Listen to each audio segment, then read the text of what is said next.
করে চারটে বেটা তিনটে বেটি, চারটে বেটাকে দেখে বলছে এক কাজ কর, তোরা রাস্তার ধারে মেন ফন্ডের জমিগুলো তোরা 3 ভাই লে, তোরা 4 ভাই ভাগ করে লে। আর বেটিগুলোকে বলছে এক কাজ কর, তোরা তো পরের ঘরে চলে যাবি, ওই বিলের মাঝখানে একটা জমি আছে, পানি জমে থাকে, ওইটা তোরা 3 গুণে ভাগ করে লে। ও যে প্লেনে করে হজে গেছে মনে মনে ভাবছি প্লেন তো ভেঙে যাবার কথা, ও পৌঁছালো কি করে আরব পর্যন্ত? এই জমি ভাগের যা ক্যাপাসিটি, তো প্লেন ভেঙে মরে যাওয়ার কথা। কি বলছি বুঝতে পারছেন না? এরকম জমি ভাগ করে না, সব মেয়েগুলোকে ফাঁকি দিয়ে দিয়েছে। এত বড় বড় দাড়ি, টিবিল হাজি, টাকা বেশি হয়েছে, হজ করে এসেছে, আর তসবি নিয়ে ঘুরছে। ফেরেশতারা মনে মনে এরকম লাঠি শান দিচ্ছে, আয় তুই একবার, তো তসবি বার করে দেবো আয়।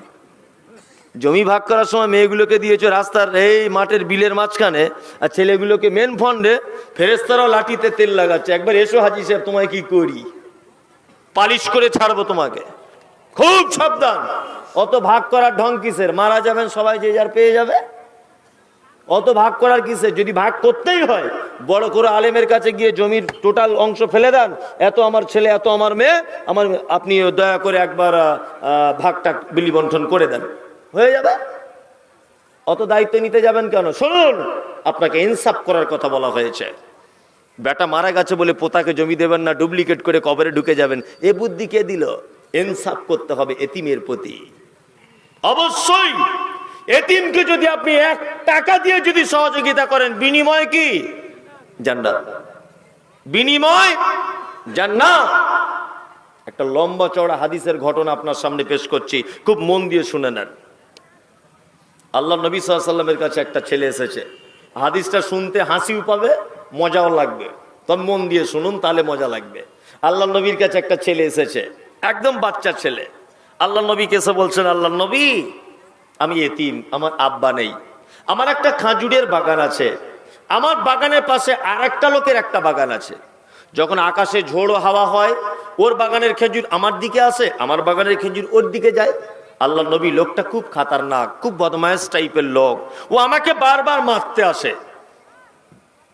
আল্লাহ নবী, আমি মনে মনে ভেবেছি দুটো বাগানের মাঝখানে সীমানা ধরে যদি একটা প্রাচীর তুলে দিই, তাহলে কি এটা ঠিক হবে না? বিশ্ব নবী বলছেন, অবশ্যই তুমি প্রাচীর তুলে দাও, যাও। বাচ্চা ছেলেটা গেল, গিয়ে প্রাচীরের কাজ শুরু করে দিল, সীমানা ধরে করছে। একটা গাছ এইভাবে লেগে গেল। কিভাবে? এইভাবে, ওর অর্ধেক এর অর্ধেক। বাচ্চা ছেলেটা ওই বাগানের মালিকের নাম আবু লুবাবা।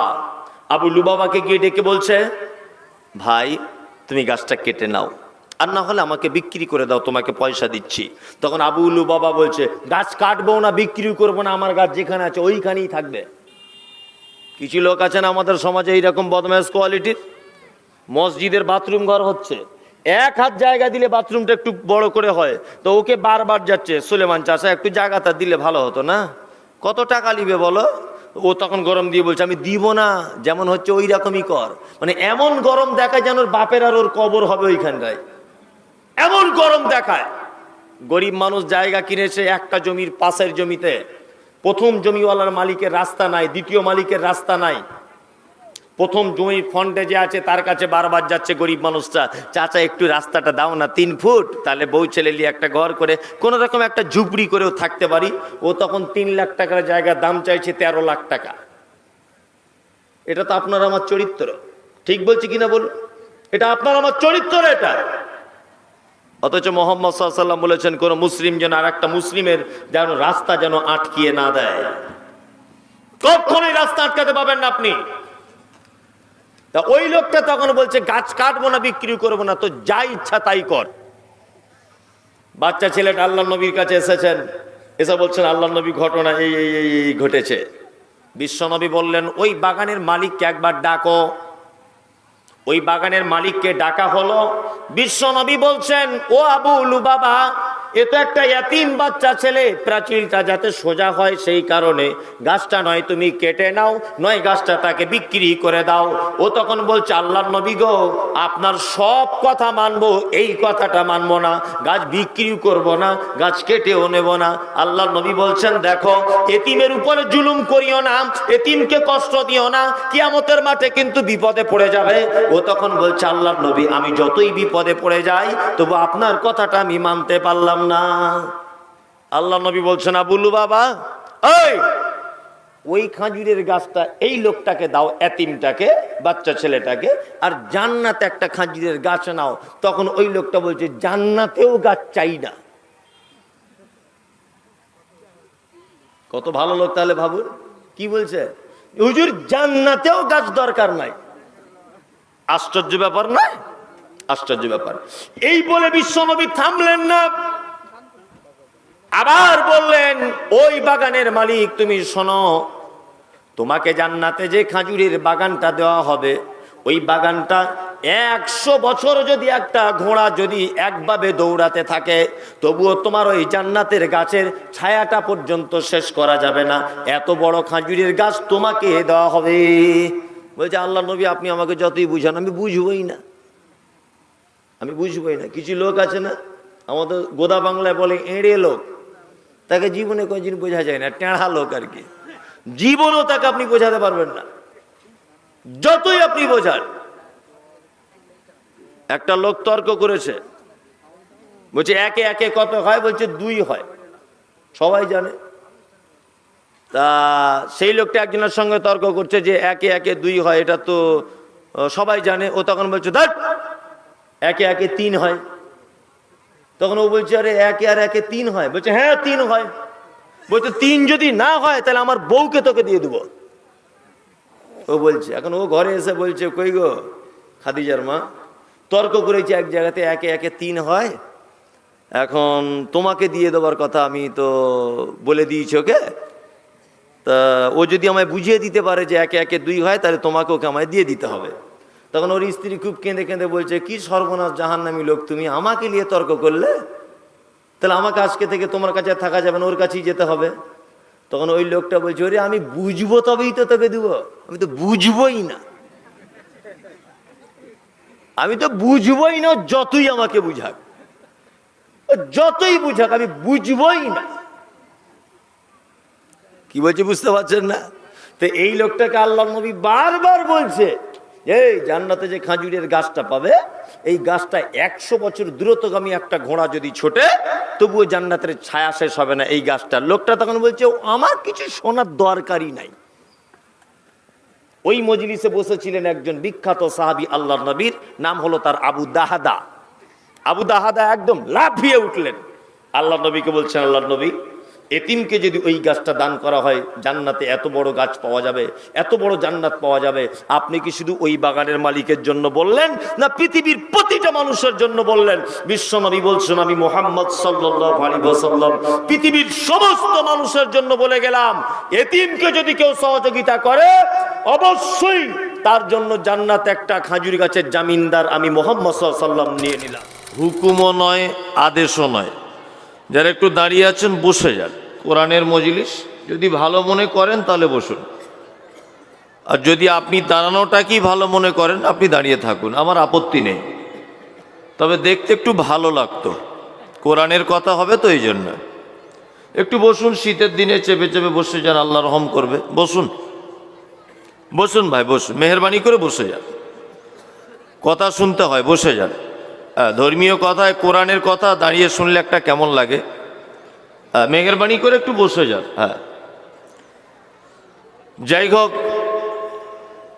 আমি পবিত্র আল কোরআনের সূরা লোকমানের একটি আয়াত আপনাদের সামনে তেলাওয়াত করেছি, আর সূরা বাকারার একটি আয়াত আপনাদের সামনে তেলাওয়াত করেছি।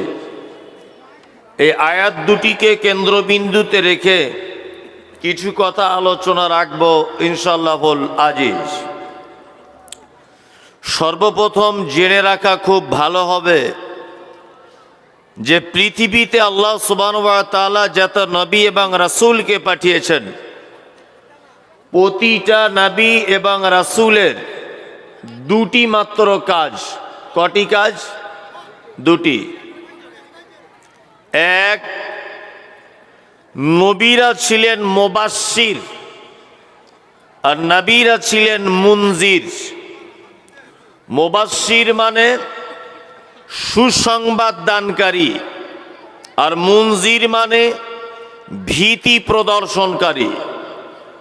মানে প্রত্যেক নবীরা পৃথিবীতে এসেছিলেন দুটি কাজের জন্যে। এক, মানুষকে জান্নাতের দিকে আহ্বান করেছেন, আর মানুষকে জাহান্নাম থেকে বাঁচাবার রাস্তা বার করে দিয়েছেন। এই দুটি মাত্র কাজ, আর কোনো কাজ নেই। আর একটা জিনিস জেনে রাখা খুব বেশি ভালো হবে, যে পৃথিবীতে একটা মানুষ জন্ম থেকে নিয়ে মৃত্যু পর্যন্ত কোনো এক দেশের সরকারের অধীনে বসবাস করে। করে কি করে না? করে। নরেন্দ্র মোদী লোকটা খারাপ না ভালো, না ইমানদার না বেঈমান, এটা আমি বলছি না। তবে আমি মমতাজুল ইসলাম এখন যত বড়ই বক্তা হই, ওই লোকটার ব্যাপার আমি কোনো কথা বলতে পারবো না, কারণ আমি ওর অধীনে বসবাস করছি। কিছু করার নেই। করার আছে? নেই। পৃথিবীর প্রত্যেক মানুষ কোনো না কোনো দেশের সরকার বা রাজার অধীনে আছে, আর প্রত্যেক দেশের সরকার বা রাজা তার অধীনস্থ মানুষকে একটা জায়গা থেকে বাঁচাবার জন্য যত টাকা খরচা করে, আর অন্য কোনো বিষয়ে বাঁচানোর জন্য এত টাকা খরচা করে না, তার নাম আগুন। প্রমাণ আপনাকে আমি দেখাচ্ছি, আপনি দেখুন।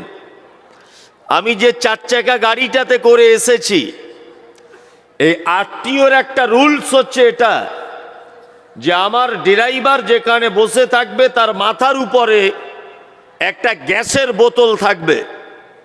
গাড়ির ইঞ্জিনে যদি কখনো আগুন লেগে যায়, তাহলে ওই গ্যাস দিয়ে আগুন নিভাতে সহযোগিতা করবে গ্যাসটা। এই কারণে গাড়িতে দেখেছেন এগুলো? দেখেছেন? আপনি ট্রেনে উঠবেন, একই ব্যাপার। আপনি প্লেনে উঠবেন, একই ব্যাপার। আপনি জাহাজে উঠবেন, একই ব্যাপার। আপনি হসপিটালে যান, একটাই ব্যবস্থা, আগুন লেগে গেলে মানুষকে বাঁচাতে হবে, দমকলের ব্যবস্থা। আপনি যান পেট্রোল পাম্পে, দেখবেন লাল কালারের বালতি করে 4-5 বালতি ওই বালু রাখা আছে, দেখেছেন? বালি রাখা থাকে না? রাখা থাকে, কারণ আগুন লেগে গেলে তাড়াতাড়ি করে নিভানো যাবে, তার বিকল্প ব্যবস্থা। এবার বলুন, আপনি বাসে ওঠেন, সরকারি এটা রুলস আছে যে বাসে উঠতে গেলে লাইফ জ্যাকেট পরে তবে বাসে বসতে হবে। না জানি বাসটা কোনোদিন যদি নদীতে পড়ে যায়, তাহলে সাঁতার কাটতে না জানলে তুমি ওই লাইফ জ্যাকেটের সাহায্যে বেঁচে যাবে। এরকম ব্যবস্থা আছে বাসে? ট্রেনে আছে? নেই। লাইফ জ্যাকেট শুধুমাত্র কোথায় ব্যবহার হয়? হ্যাঁ, জাহাজে। আপনি স্টিমারে চড়বেন, তখন যদি দুর্ঘটনার কবলে পড়েন, লাইফ জ্যাকেট পরে আপনি সাঁতার না জানলেও ভেসে ভেসে বাঁচার রাস্তা আছে। কিন্তু আগুন থেকে বাঁচাবার জন্য সরকারি থেকে শুরু করে আর আপনার মা পর্যন্ত বারবার আপনাকে বাঁচানোর জন্য চুলাতে রান্না করার পরে কাঠ দিয়ে ঢেকে দেয়, বাচ্চা ছেলেটা যাতে আগুনে পা না দিয়ে দেয়। অথচ আপনার বাড়ির সাইডে পুকুর আছে, আপনার মা কোনোদিন ওই পুকুরটা জাল দিয়ে ঘিরে দিতে যায় না, যে আমার বেটাটা পানিতে পড়ে যাতে মারা না যায়। কথাগুলো বলছি বাস্তব না অবাস্তব? তার মানে সারা পৃথিবীতে মানুষ জাতিকে এবং পৃথিবীর প্রত্যেক প্রাণীকে আগুন থেকে বাঁচাবার জন্য সরকারিভাবে কঠোরভাবে ব্যবস্থা নেওয়া হয়েছে। ঠিক তদুরূপ আল্লাহ সুবহানাহু ওয়া তাআলা আমার আপনার মতোই গুনাহগার মানুষগুলিকে জাহান্নাম থেকে বাঁচাবার জন্য একটা দুটো নয়, 1 লক্ষ মতান্তরে 24,000 নবী এবং রসুলকে দিয়ে শুধুমাত্র আগুন থেকে সতর্ক করেছে। তোমরা নবীদের কথা শুনে আগুন থেকে বেঁচে যাও, তোমরা ঈমান আরো আগুন থেকে বেঁচে যাও, তোমরা পিতামাতার সেবা করো, আগুন থেকে বেঁচে যাও, তোমরা ভালো কাজ করো, আগুন থেকে বেঁচে যাও, তোমরা রোজা পালন করো, আগুন থেকে বাঁচো, তোমরা নামাজ পড়ো, আগুন থেকে বাঁচো। কিছুই যদি করতে না পারো, নবীজি বলেছেন ইত্তাকুন নার ওয়ালাউ বিশিক্কি তামারিন, তোমরা খাজুর যেটা খাও, ওই খাজুর খাবার পরে যে আঁঠিটা থাকে, ওই আঁঠিটা আল্লাহর রাস্তায় দান করে দাও, ওর বিনিময়ে জাহান্নাম থেকে বাঁচো। সুবহানাল্লাহটা কাল কি বলবেন যদি টাইম না থাকে? আজকে বলতে হবে বলে মনে হয়? এটা যদি পীর সাহেবদের জলসা হতো, এতক্ষণ প্যান্ডেল ফেটে যেত। বুঝলেন না? আর উজানি পীরের যদি হতো তাহলে স্টেজ ওই কি এই ছেলেটার নাম বলছে তাজিবুর, ওর মাথা টাথা সব রক্ত বার হয়ে যেত জিকিরের ঠেলায়, বুঝলেন না? কেউ তাল গাছে উঠে যাচ্ছে, কেউ ড্যান্স করছে, বুঝলেন না? এইসব হতো। কিন্তু আমরা আহলে হাদিস বলে দাবি করি, আমাদের কিছু স্বভাব চরিত্র খুব খারাপ, বুঝলেন না? শীতকালে বসে আছেন কেন, একটা এত বড় কথা শুনে একটু ঠোঁটটা হিলিয়ে বলা যায় না যে সুবহানাল্লাহ আলহামদুলিল্লাহ, এটা তো একটা জিকির, বলা যায় না? এগুলো কখন আলেম ওলামারা বলবে তারপরে? এসবগুলো করিয়েন না। একটু মাঝে সাঝে বললে কি বক্তা উৎসাহিত হয়, আপনার নেকি হয়, দুটো কাজই হয়। বক্তারও জোশ বাড়ে আর আপনারও কি হয়, নেকি হয়। প্রত্যেক কাজের কিছু কিছু গদ্য পদ্য কবিতা বলতে হয়। আগেকার দিনে দেখবেন ওই যখন বাড়িতে কল বসাতে আসতো, এরকম করে মাত্র আর একজনা কি সব ছন্দ করে করে বলতো, আর সবাই মিলে বলতো। দেখবেন গাড়িতে যখন কাঠ তোলে তখন বলে না, তোলে? তার মানে কেন বলে? জোশ বাড়াবার জন্যে, জোশ বাড়াবার জন্যে। তা বক্তাদের জোশ বাড়াতে গেলে বাংলাদেশে যেতে হবে। কত জোশ পারিস লিয়েলে, আমাদের এখানে জোশ নেই।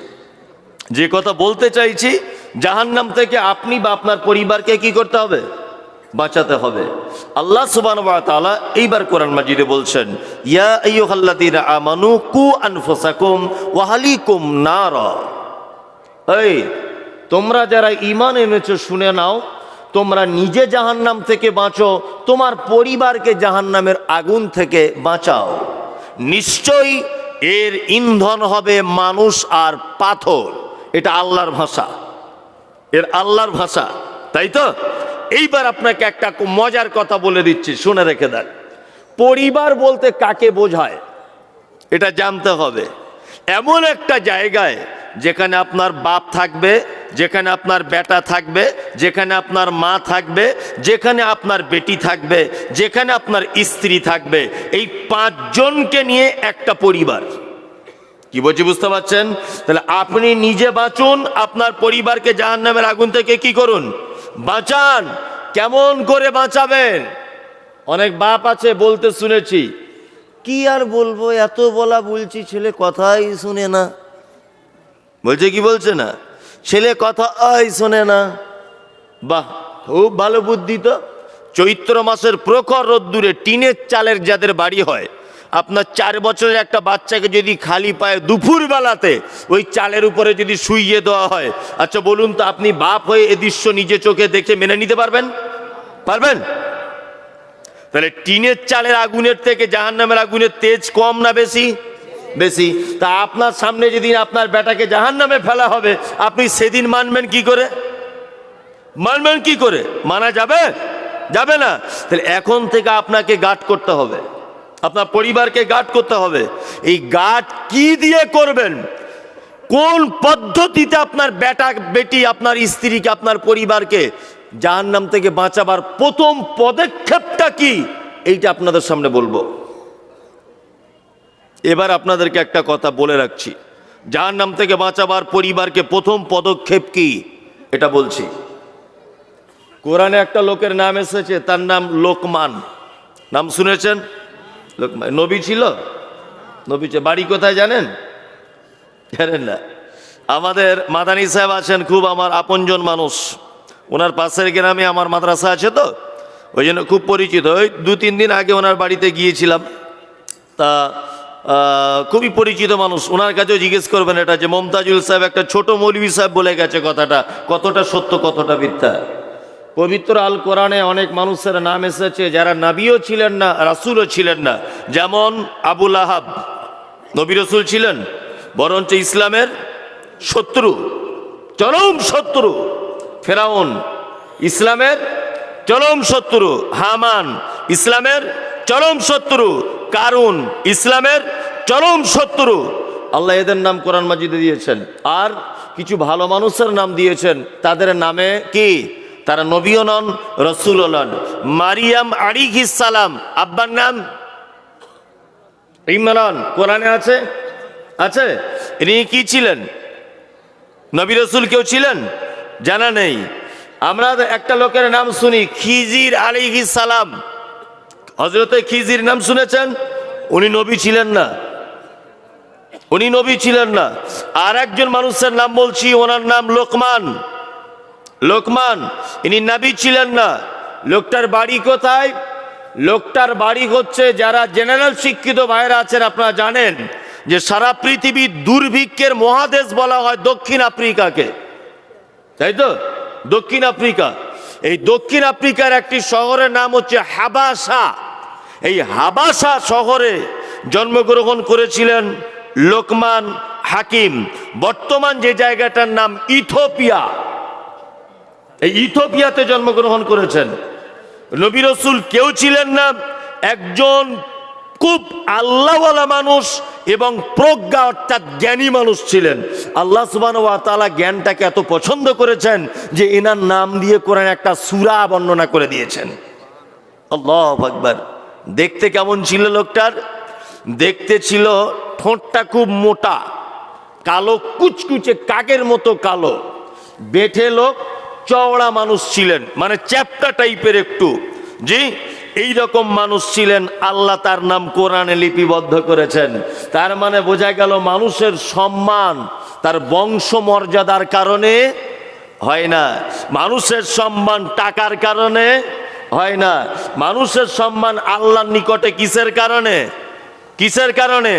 আল্লাহ ভীতি আর শিক্ষার কারণে, তাই তো?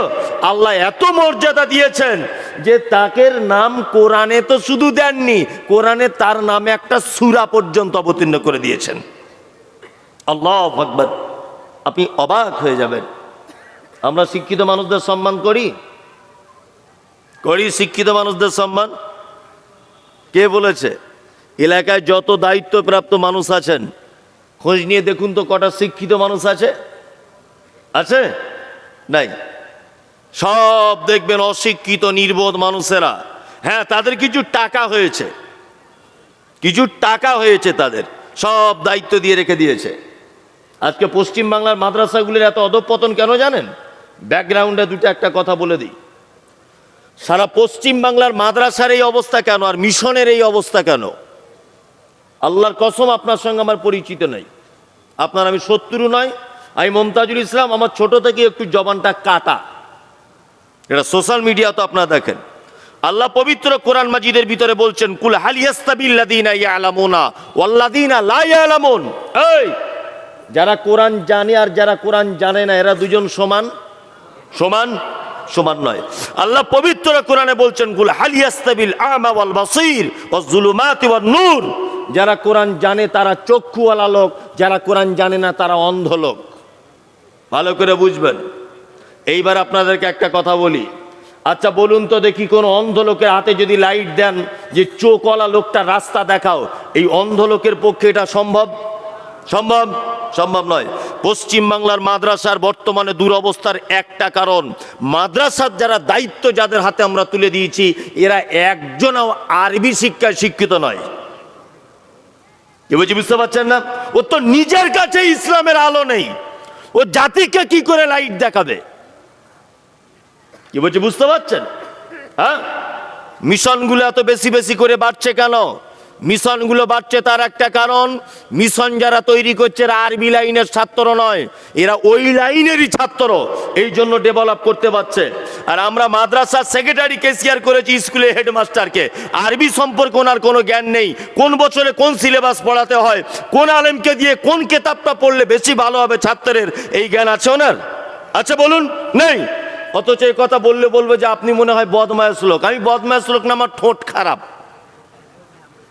কি বললাম বুঝলেন না? আমার ঠোঁট খারাপ। তবে কথা যেটা বলে দিয়েছে আপনি কেটে দেন তো দেখি, কাটার লাইন আছে? আল্লাহ বলছে যারা কোরআন জানে না এরা অন্ধ, এরা চোখে দেখতে পায় না। যারা চোখে দেখতে পায় না তাদেরকে দিয়েছি লাইট হাতে, মানে মাদ্রাসার দায়িত্বটা তোরাই চালা। আল্লাহু আকবার। এই জাতি কখনোই এইভাবে পরিত্রাণ হবে না। শিক্ষিত মানুষদের সম্মান দিয়েছেন কে? কে দিয়েছেন? আল্লাহ। এই লোকমান হাকিম তার বেটাকে, তার পরিবারকে জাহান্নামের আগুন থেকে বাঁচাচ্ছেন।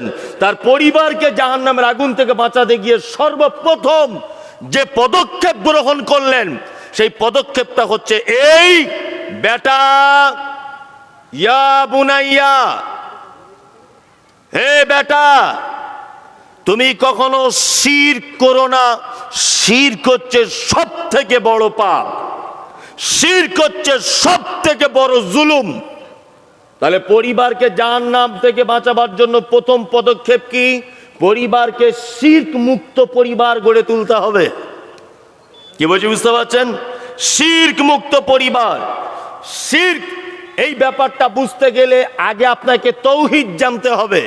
তৌহিদ ব্যাপারটা জানেন তো? তৌহিদ, তৌহিদ মানে কি? আল্লাহর একত্ববাদ মানে কেমন জানা আছে? আল্লাহকে শুধু এক বলে মেনে নেওয়া? জি না। তাওহীদ কার নাম আপনাকে একটা একটা করে বলছি, শুনুন। আমি বললাম এখন, এই বাবু তুই উঠে দাঁড়া। অরিজিনাল দাঁড়াবি না, তোকে বলছি এমনি। বিয়ে করেছিস তুই? এখন বিয়ে করিস নি? আচ্ছা, এই ছেলেটাকে আমি বলছি ফজলুল করিম উঠে দাঁড়া। আমি একে উঠে দাঁড়াতে বললাম। আচ্ছা বলুন তো দেখি, ওর পাশে যদি ও উঠলো, আর একটা বাচ্চা ছেলে সে উঠে গেল, আচ্ছা ওই ছেলেটা যে যাকে বললাম না ও উঠে গেল, ও ভুল করলো না ঠিক করলো? কি করলো? ভুল করলো। কারণ ওকে তো আমি বলিনি, আমি একজনকেই বলেছি তুমি উঠে দাঁড়াও। তা যাকে বলেছি সেই তো দাঁড়াবে। পাশের যদি কেউ উঠে দাঁড়ায় সে ভুল করবে নিশ্চয়ই। করবে কি করবে না? এর নাম তাওহীদ, এর নাম একত্ববাদ। মানে দ্বিতীয় কোনো পক্ষ সাইডে দাঁড়ালেই ভুল। বুঝতে পেরেছি? মানে আল্লাহ এক, আল্লাহর সমকক্ষ ভেবে দ্বিতীয় কাউকে মনে করা কি? শিরক। তাওহীদ তিন ভাগে বিভক্ত। ক ভাগে? তিন ভাগে। এক উলুহিয়াত, দুই রুবুবিয়াত, তিন আসমা ওয়া সিফাত। আল্লাহকে রব বলে মেনে নেওয়া, দ্বিতীয় কোনো পক্ষ থাকবে না। নাম্বার দুই, ইবাদত করতে হবে শুধুমাত্র কার জন্যে? আল্লাহর জন্যে। তিন আসমা ওয়া সিফাত, আল্লাহর যে নামগুলি আছে এই নাম এবং নামের পাশে যে গুণ, এই গুণগুলোর প্রতি ঈমান আনতে হবে। তার নাম পরিপূর্ণ তাওহীদ। এবার আপনাকে একটা কথা বলছি, আল্লাহর 99টা অনেক নাম, তার মধ্যে 99টা নাম কায়দা বগদাদিতে আছে। এই 99টা নাম আমরা বিশ্বাস করি। কারা কারা কোন হাত তুলুন তো? কই সবাই? সবাই? যে হাত তুলবে না তাহলে সে নিশ্চয় করে না। সবাই তুলুন, এইবারই তো মজা লাগবে। এবার আপনাকে বলছি, তাহলে আল্লাহর নাম বিশ্বাস করেন। ইয়া আল্লাহ, ইয়া রহমান, ইয়া রাহিম, ইয়া মালিক, ইয়া কুদ্দুস, ইয়া জাব্বার, ইয়া ওয়াহাব, ইয়া সালাম, ইয়া মুহাইমিন, ইয়া মুতাকাব্বির। এই নামগুলো আমরা সবাই বিশ্বাস করি। করি না? করি। কিন্তু নামের মানেগুলো বিশ্বাস করি? হ্যাঁ। আচ্ছা, আপনি যখন কোর্টে যখন বিপদে পড়ে যান, বা থানায় যখন কোনো রকমের একটা কাজে বিপদে পড়ে যান, আচ্ছা বলুন তো আপনি কাকে ধরেন? উকিল ধরেন, তাই না? উকিল মানে যেমন হোক করে আপনাকে বাঁচাবে। আপনি মার্ডার করেছেন, উকিল তবুও জজের সামনে বলবে, ইওর অনার, আমার মক্কেল তো সেদিন বাড়ি ছিল না যেদিন মার্ডার হয়। ও বলবেই। কি বলছি বুঝতে পারছেন না? উকিল তো চাই যে যত বেশি মিথ্যা সাজিয়ে বলতে পারে, বুঝলেন না? যেমন হোক করে বাঁচাবে, এর নাম উকিল। ইয়া ওয়াকিল, 99টা নামের ভিতরে আল্লাহর একটা শব্দ নাম এসেছে ওয়াকিল। আছে? আছে? ওয়াকিল মানে রক্ষাকারী। যাবতীয় কাজ থেকে, বিপদ থেকে রক্ষা করে কে? কে করে? আল্লাহ, আল্লাহ, আল্লাহ। কিন্তু কিছু জিলাপি হুজুর মার্কেটে তারা বলছে যে আল্লাহকে এমনি পাওয়া যাবে না। বুঝি কেন? বলছে ডাল ধরে গাছে উঠতে হয়। আমি সোশ্যাল মিডিয়ায় বলেছি, মমতাজুল ইসলাম, আমি ওই গাছে উঠি না যে গাছের ডাল থাকে, আমি নারকেল গাছে উঠি। কি বলছি বুঝতে পারছেন না? বলছে যতই মমতাজুল ফটর ফটর করো, ডাল না ধরলে কাজ হবে না। বিপদ থেকে বাঁচাতে পারে কে? কে? আল্লাহ। বলছে বিপদ থেকে বাঁচাতে পারবে, তোমার বিপদ থেকে বাঁচাতে পারবে, তবে মাধ্যম দিয়ে বাঁচতে হবে। আচ্ছা বলুন তো, মানুষ মাধ্যম ধরে কখন? জানা আছে? জানা নেই। মাধ্যম ধরে মানুষ দুটো কারণে। কটা কারণে? দুটো কারণে। আমি মমতাজুল ইসলাম দেখা করতে এসেছি, এই ছেলেটা ধরে নেন এখন মন্ত্রী, ধরে নেন, তো এর সঙ্গে দেখা করতে এসেছি আমি মমতাজুল ইসলাম। ও দরজার সামনে দাঁড়িয়ে আছি, এখন ওর যে গেটম্যান আমাকে বলছে বাড়ি কোথায়? উত্তর 24 পরগনা। বেশ, এখান থেকে বেরো। কে তুই? তোকে চেনে মন্ত্রী সাহেব? বলছে না। বলছি তাহলে কি হবে বাপ? ওর সঙ্গে দেখা করতে হবে একটু। বলছে আমাদের এলাকার MLA কে ধরে আন, MLA-র মাধ্যমে এর কাছে পৌঁছানো যাবে। তার আগে যাবে না। আচ্ছা বলুন তো, ওর সঙ্গে যদি আমার আগে থেকে পরিচিত হয়ে থাকতো তাহলে গেটম্যান আমায় তাড়িয়ে দিতে পারতো? পারতো? পারতো না। তাহলে উকিল ধরতে হয় মাঝখানে, দালাল ধরতে হয় কখন? অপরিচিত হলে দালাল ধরতে হয় পরিচয় করিয়ে দেওয়ার জন্যে। আচ্ছা বলুন, আপনাকে এই গ্রামে আপনার বাড়ি, আপনার নাম আব্দুল্লাহ, আপনাকে যে আল্লাহ আব্দুল্লাহ নামক এই গ্রামে একজনকে বানিয়েছে, এটা আল্লাহ জানে কি জানে না? এটা আল্লাহ জানে কি জানে না? আল্লাহর সঙ্গে আমার আপনার বান্দার পরিচয় আছে না নেই? আছে। তাহলে আল্লাহর সঙ্গে যখন বান্দার পরিচয় আছে, তাহলে মাঝখানে দালাল ধরতে যাব কেন? দালালের প্রয়োজন হয়? হয় না। আর এক জায়গাতে লোক ধরতে হয়, কোথায় না? মন্ত্রী সাহেব যখন টাল বাহানা করে, বাড়ি কোথায়? উত্তর 24 পরগনা। তুই মমতাজুলের বেটি তো? বলছে হ্যাঁ। হ্যাঁ, টেট পরীক্ষা তোর পাস হয়ে গেছে, তবে একটু সাইজ ছোট, তোর 2 ইঞ্চি শর্ট হচ্ছে। মানে চাকরি ওর কনফার্ম। এই যে 2 ইঞ্চির কথা ভয় দেখিয়ে দিয়েছে, মানে 50,000 টাকা খাবে, বুঝলেন না? তা আচ্ছা বলুন তো দেখি, তখন আমায় লোক ধরতে হবে যে মন্ত্রীর কাছে একবার যাই, আমার বেটি চাকরিটা হয়ে যাবে। তার মানে মন্ত্রী সাহেব যদি জানার পরেও তালবাহানা করে, তাহলে লোক ধরতে হয়, তাই তো? আচ্ছা বলুন তো, কোনো বান্দা যদি ভুল করে, তা আল্লাহর কাছে যদি ডাইরেক্ট ক্ষমা চায়, আল্লাহ কি টালবাহানা করে বলে আগে পীর সাহেবের কাছে যাও, পারমিশন হলে তবে ক্ষমা পাবে? এরকম ব্যাপার আছে? ব্যাপার আছে? একদমই নাই। অথচ জিলাপি হুজুর বলছে আমাদের কাছে আসতে হবে। ওই কিয়ামতের মাঠে নৌকা চালাবে, ওরই 10 পয়সা দাম নাই। কি বলছি বুঝতে পারছেন না? ওর নিজেরই তো ঠিক নাই। কি আশ্চর্য ব্যাপার, আপনি অবাক হয়ে যাবেন। বলছে মাধ্যম ধরতে হবে। এই বলুন তো দেখি, সংসারের সব থেকে বেশি মারে বাচ্চাকে কে? মা। তাই বলে কি আমরা বলবো যে মা সব থেকে বদমাইশ? বলবো না। মেয়েকে, বাচ্চাকে, ছেলেকে মেরেছে মা। দুপুর বেলাতে বাচ্চাটা কাঁদতে কাঁদতে তার দাদির কাছে গিয়ে বলছে, দাদি তোমায় একটা কথা বলবো। কি বলো না? বলছে আমার মা খুব মেরেছে, একটু দুধ দাও না, একটু খাই। আচ্ছা বলুন তো, দাদির কাছে যদি তার বাচ্চা যদি দুধ চায়, এটা যদি মা দেখতে পায়, তাহলে মা রাগ করবে না মা আনন্দিত হবে? কোনটা? রাগ করবে। যদি অরিজিনাল মা হয়, মা বেটার মাথায় হাত বুলিয়ে দিয়ে বলবে, আব্বু আব্বু তুমি আমাকে একটু মেরেছি বলে আমাকে ভুলে দাদির কাছে চলে গেলে, তুমি আমার কাছেই এসো। মাঝে সাঝে আল্লাহ আমাদেরকে আজাব গজব বিপদ মুসিবত দেয়, দেয় কি দেয় না? দেয় কি দেয় না? দেয়। মা যেমন তার সন্তানকে ভালোবাসে, আর আপনি যদি তার দাদির কাছে দুধ চাইতে যান, মায়ের যেমন রাগ হয়, মা যেমন চাই বেটা মেরিছি তাই কি হয়েছে, একবার আমারই কাছে আয় ডাইরেক্ট, আমি তোকে দুধ দেব, আমি তোকে 10 মাস পেটে রেখেছি। বলুন, একটা মায়ের থেকে একটা বান্দাকে আল্লাহ বেশি ভালোবাসে না কম ভালোবাসে? বেশি ভালোবাসে। হঠাৎ যদি বিপদ আপদ মুসিবত হয়, তা আপনি দাদির কাছে যাবেন কেন? ডাইরেক্ট ধরুন আল্লাহকে। কি বলছি বুঝতে পারছেন? ডাইরেক্ট। কি আশ্চর্যভাবে মানুষকে বেঈমান বানাচ্ছে। বলছে বন্ধুরে আমার, তো বলছে কি হলো? বলছে কান খুলে শুনে রেখে দাও। বলছে ঘটনা কি? বলছে প্রয়োজনে জামা কাপড় সব খুলে দাও। বলছে কারণ কি বলো না জামা কাপড় খোলার?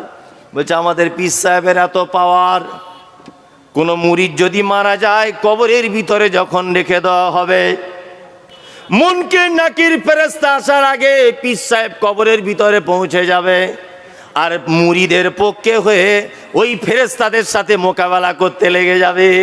আর পাবলিক বলছে না রে তাকবীর, আল্লাহু আকবার। মনে মনে বলছি শালা পাগল কি আর গাছে ধরে রে? হ্যাঁ। আচ্ছা বলুন, এটা সম্ভব? শিরক এটা কে করতে পারে? কে? আল্লাহ আল্লাহ আল্লাহ। শিরক কাকে বলে? আল্লাহর যে ক্ষমতা আছে, এই ক্ষমতা পৃথিবীর অন্য কারো আছে এটা মনে করা শিরক। আল্লাহর যে পাওয়ার আছে, এই পাওয়ার পৃথিবীর অন্য কারো আছে এটা মনে করা শিরক। হায়াতের মালিক কে? মওতের মালিক, রুজির মালিক আল্লাহ। নতুন গাড়ি কিনেছে, পীর সাহেবের কাছে গেছে তাবিজ আনতে। পীর সাহেব বলছে কি করতে এসেছো? বলতে আমি একটা বাস কিনেছি। বাস?